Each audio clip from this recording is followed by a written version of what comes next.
হজ 2026 সালের 26 থেকে 28 মে এর মধ্যে অনুষ্ঠিত হবে। শারীরিক ও আর্থিকভাবে সক্ষম প্রত্যেক মুসলিমের জন্য জীবনে অন্তত একবার পবিত্র কাবা শরীফ ও মক্কার আশেপাশের নির্ধারিত স্থানগুলোতে হজের আনুষ্ঠানিকতা পালন করা ফরজ বা বাধ্যতামূলক। হজ পালনের আগে একজন মুসলিমের জন্য মানসিক ও ধর্মীয় প্রস্তুতি অত্যন্ত গুরুত্বপূর্ণ।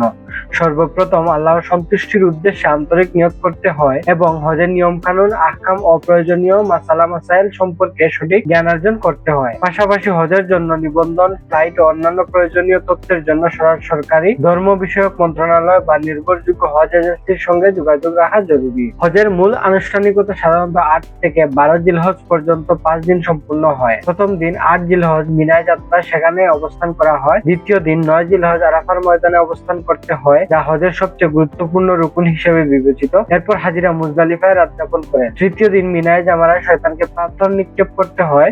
কুরবানি, মাথা মুন্ডানো বা চুল ছোট করা এবং কাবা শরীফ তাওয়াফ করা ও সাই সম্পূর্ণ করা হয়। এরপর 11-12 জিলহজ মিনায় অবস্থান করে প্রতিদিন 3টি জামারায় পাথর নিক্ষেপের মাধ্যমে হজের আনুষ্ঠানিকতা সম্পূর্ণ হয়। হজ শুধু শারীরিক সফর নয়, এটি আত্মশুদ্ধি ও গুনাহ থেকে পবিত্র হওয়ার এক মহা সুযোগ। এই মহান ইবাদতের মাধ্যমে মুসলিমদের মধ্যে সাম্য, ভ্রাতৃত্ববোধ এবং আল্লাহর প্রতি পরিপূর্ণ আত্মসমর্পণের এক অনন্য দৃষ্টান্ত ফুটে ওঠে।